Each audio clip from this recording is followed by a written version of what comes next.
मुंबई में कोई गरीब इंसान जब अपनी जेब टटोल करके अपनी मोटरसाइकिल में 1 लीटर पेट्रोल भरवा रहा था तो उस पेट्रोल की कीमत थी 103 रुपया प्रति लीटर। आखिर इतना महंगा पेट्रोल डीजल खरीद के कौन संतुष्ट हो रहा है? इस देश के गरीब लोग या फिर सरकार के चहेते धन्ना सेठ?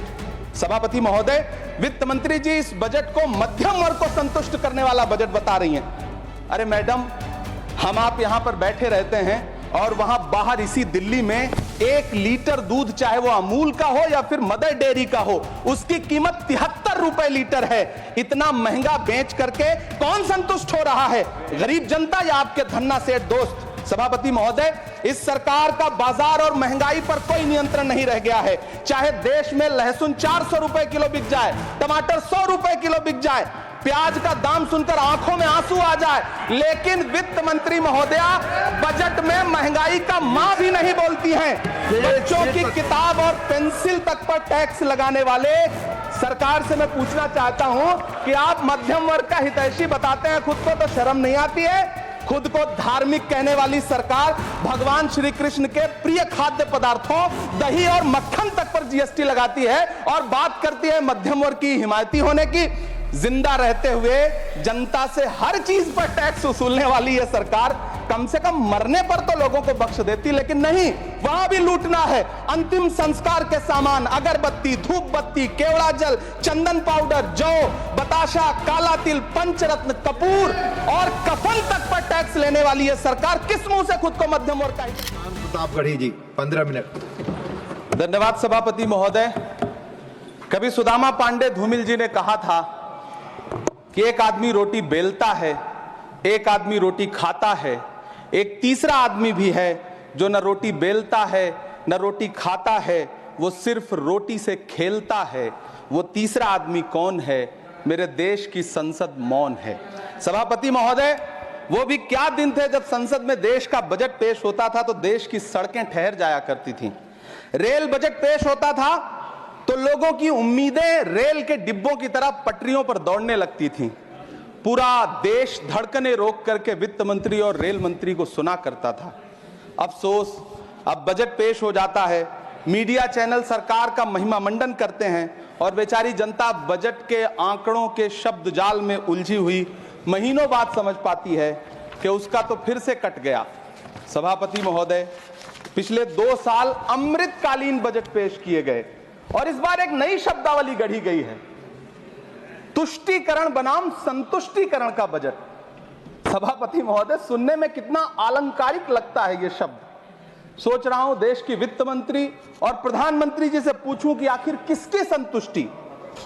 जिस बजट में मनरेगा के लिए 1 रुपए की बढ़ोतरी ना हो, वही पुराना 86,000 करोड़, जबकि पहले ही 9,754 करोड़ का घाटा हो, जिस मनरेगा से करोड़ों मजदूरों के घर में चूल्हा जलता हो, उस मनरेगा में काम करने वाले गरीब मजदूरों के लिए अगर आपके खजाने से 1 रुपया भी इजाफी नहीं निकल सका तो भला कौन संतुष्ट हुआ साहब? इस देश का गरीब मजदूर या आपके उद्योगपति दोस्त?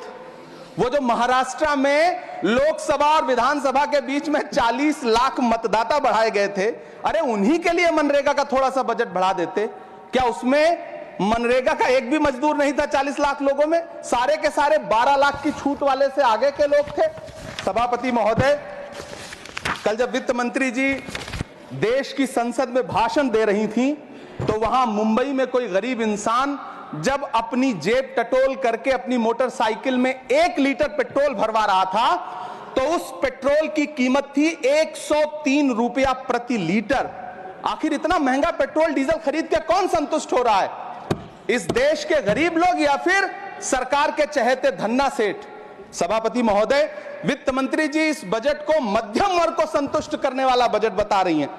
अरे मैडम, हम आप यहां पर बैठे रहते हैं और वहां बाहर इसी दिल्ली में 1 लीटर दूध, चाहे वो अमूल का हो या फिर मदर डेयरी का हो, उसकी कीमत 73 रुपए लीटर है। इतना महंगा बेच करके कौन संतुष्ट हो रहा है?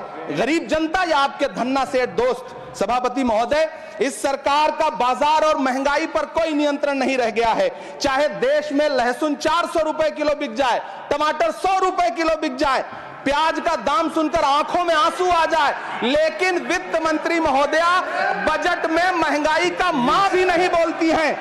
बच्चों की किताब और पेंसिल तक पर टैक्स लगाने वाले सरकार से मैं पूछना चाहता हूं कि आप मध्यम वर्ग का हितैषी बताते हैं खुद को, तो शर्म नहीं आती है? खुद को धार्मिक कहने वाली सरकार भगवान श्री कृष्ण के प्रिय खाद्य पदार्थों दही और मक्खन तक पर जीएसटी लगाती है और बात करती है मध्यम वर्ग की हिमायती होने की।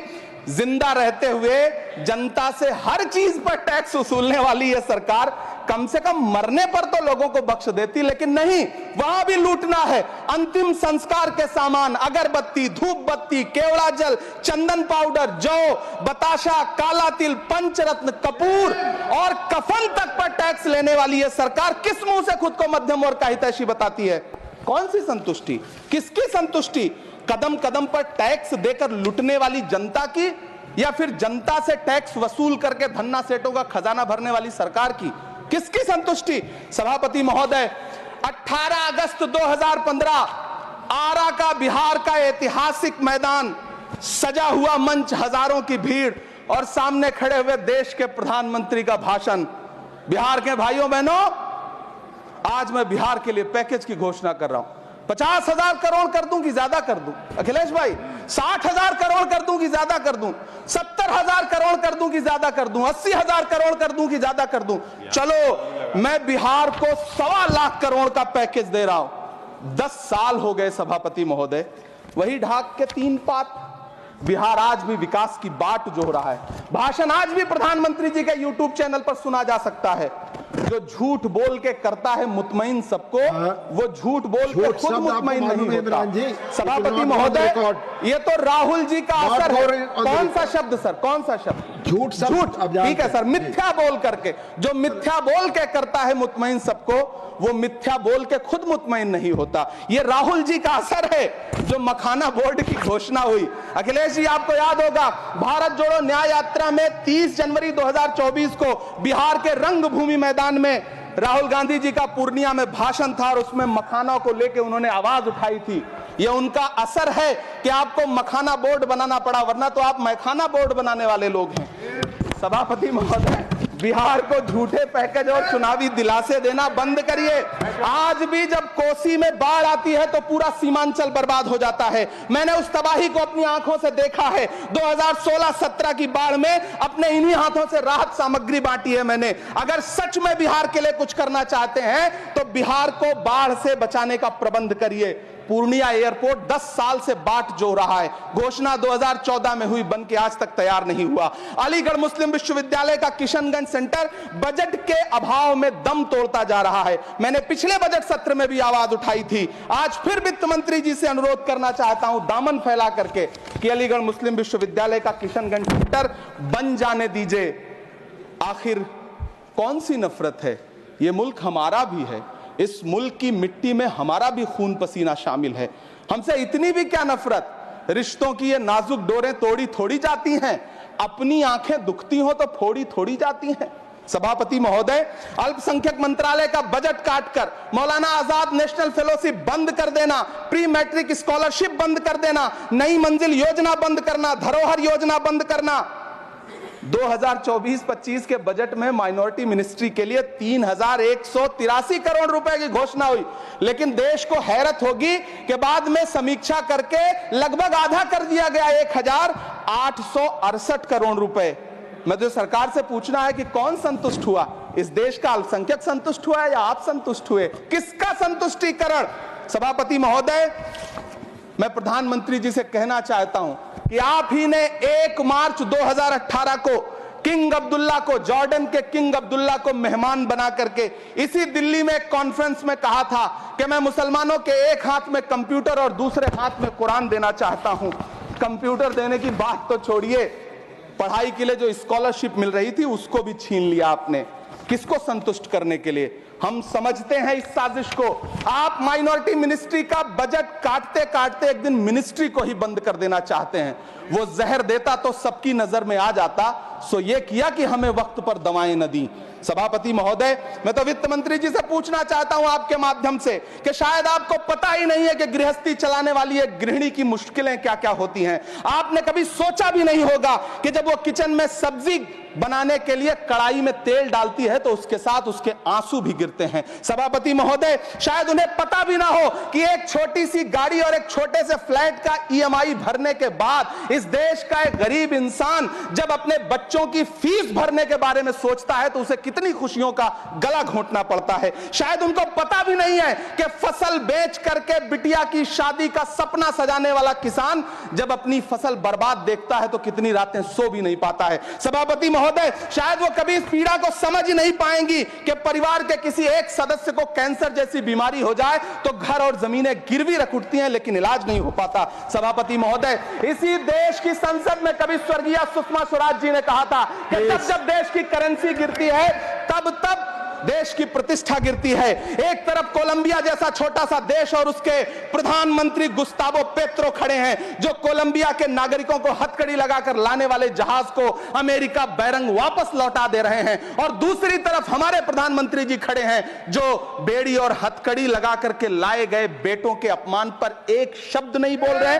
सभापति महोदय, मैं इतिहास के पन्ने पलट रहा हूं, मुझे दो किरदार याद आ रहे हैं। एक तरफ निक्सन के 7वें बेड़े की धमकियों के सामने लोहे की तरह अडिग इंदिरा गांधी खड़ी हैं, तो दूसरी तरफ खुद ही नमस्ते ट्रंप का नारा लगाते हुए प्रधानमंत्री जी खड़े हैं। मेरे कानों में सुषमा स्वराज जी की आवाज गूंज रही है। बहुत कम बोलने वाले डॉक्टर मनमोहन सिंह ने बहुत ज्यादा बोलने वाले प्रधानमंत्री जी को जब देश की बागडोर सौंपी थी तो $1.58 का था, आज 85 से 87 के बीच में झूल रहा है। इन दिनों रुपए की अहमियत गिरती है तो न तो देश की प्रतिष्ठा गिरती है न प्रधानमंत्री की गरिमा। जिस देश में 80 करोड़ लोगों को 5 किलो राशन के लिए कतारों में लगना पड़ता हो, उस देश में यह सरकार 12 लाख तक के टैक्स न लेने के लिए अपनी पीठ थपथपा रही है। हुकूमत इस कदर आवाम पर एहसान करती है, ये आंखें छीनती है और चश्मे दान करती है। सभापति महोदय, महाराष्ट्र का भिवंडी हो, मालेगांव हो, इचलकरंजी हो, यूपी का बनारस हो, मुआयमा हो, मुबारकपुर हो, रांची का छोटा नागपुर हो, बिहार का भागलपुर हो, हर जगह बुनकरों की उम्मीदें तोड़ रही हैं लेकिन इस सरकार के पास उनके लिए कुछ भी नहीं है। मुरादाबाद का पीतल उद्योग, कानपुर का चमड़ा उद्योग, सहारनपुर का लकड़ी उद्योग, फिरोजाबाद का चूड़ी उद्योग, अलीगढ़ का ताला उद्योग, सब सरकारी प्लानिंग से तबाह हो रहे हैं। इन तमाम के बीच सरकारी सपोर्ट से बस एक उद्योग फल फूल रहा है, नोएडा का नफरत उद्योग। सभापति महोदय, जिस देश में 40 से 45% मेडिकल फैकल्टी की सीट खाली हो, वहां बजट में 75,000 नए मेडिकल सीट्स का ऐलान हो रहा है। सरकार बहादुर, कम से कम इस देश के पढ़े लिखे युवाओं को तो मूर्ख समझना बंद करिए। वो अब तिजारती पहलू निकाल लेता है। पहले 7500 मेडिकल सीट्स बाद में बनाइएगा, पहले जो एम्स में 2161 पद खाली पड़े हैं उनको तो भर दीजिए। वो अब तिजारती पहलू निकाल लेता है, मैं कुछ कहूं तो तराजू निकाल लेता है। मैं इसलिए भी तेरे फन की कद्र करता हूं तो झूठ बोल के आंसू निकाल लेता है। सभापति महोदय, फिर झूठ आया है, मैं उसे मिथ्या कर दे रहा हूं। शायरी में बार बार आ जाता है, क्या करूं महोदय। काश ये बजट, सभापति महोदय, वो एक शब्द मैं मिथ्या कर दे रहा हूं सर, वो एक शब्द को हटा दीजिए। ध्यान रखें, ऐसे जो भी शब्द होंगे आपके वहां। सभापति महोदय, काश ये बजट बीपीएससी के पेपर लीक की शिकायत करने वाले नौजवानों पर बरसती हुई पुलिस के लाठियों पे, जख्मों पर मरहम लगा पाता। सभापति महोदय, पिछले 80 दिन से 70 साल का एक बुजुर्ग एमएसपी की लीगल गारंटी मांगता हुआ आमरण अनशन पे बैठा हुआ है। काश ये बजट किसान नेता जगजीत डल्लेवाल की टूटती हुई सांसों की पीड़ा सुन पाता। काश ये बजट प्रतियोगी परीक्षाओं की तैयारी के लिए दिल्ली, कोटा, पटना, अहमदाबाद जैसे शहरों में, इलाहाबाद जैसे शहरों में किताबों के साथ गल रहे युवाओं के सपनों को जिंदगी दे पाता। काश ये बजट वंदे भारत के सुनहरे विजुअल के बजाय देश की गरीब जनता को कुछ और पैसेंजर ट्रेनें दे पाता। काश ये बजट सीनियर सिटीजन को ट्रेन टिकटों में मिलने वाली रियायतें वापस लौटा पाता जिनको सरकार ने कोविड के नाम पे छीन लिया था। काश ये बजट किसानों की राह में कीलें नहीं बल्कि कालीन बिछाने वाला बन पाता। काश ये बजट सरकारी मालिकों को यह समझा पाता कि नेहरू को कोसने से अर्थव्यवस्था नहीं सुधरेगी, उसके लिए डॉक्टर मनमोहन सिंह साहब की अर्थ नीति अपनानी पड़ेगी। पिछले 11 साल से नेहरू जी को कोस रहे हैं, आखिर कब तक कोसिएगा? थोड़ा पंडित नेहरू जी के बारे में पढ़िए, तब पता चले कि पंडित नेहरू की शख्सियत का नाम है। दुनिया का पहला ऐसा राजनेता जिसने अपनी जिंदगी की आजादी के लिए, देश की आजादी के लिए 3259 दिन अंग्रेजों की जेल में बिताए।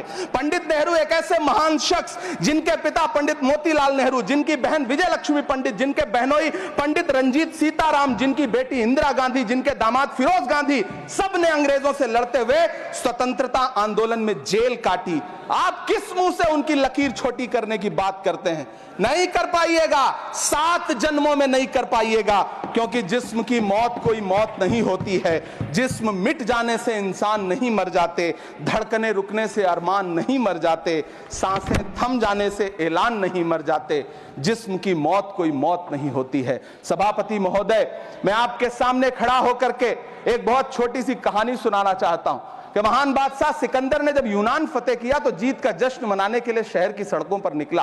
तो उसने देखा कि पूरा शहर तो जश्न मना रहा है, एक फकीर सड़क के किनारे चादर तान के सो रहा है। सिकंदर को गुस्सा आया, घोड़े से उतरा, उस फकीर के पास गया और उसे सोता देख करके उसे जोर की एक लात मारी और लात मार के कहा कि क्यों रे फकीर, मैंने यूनान फतेह कर लिया, लोग जश्न मना रहे हैं और तू सो रहा है।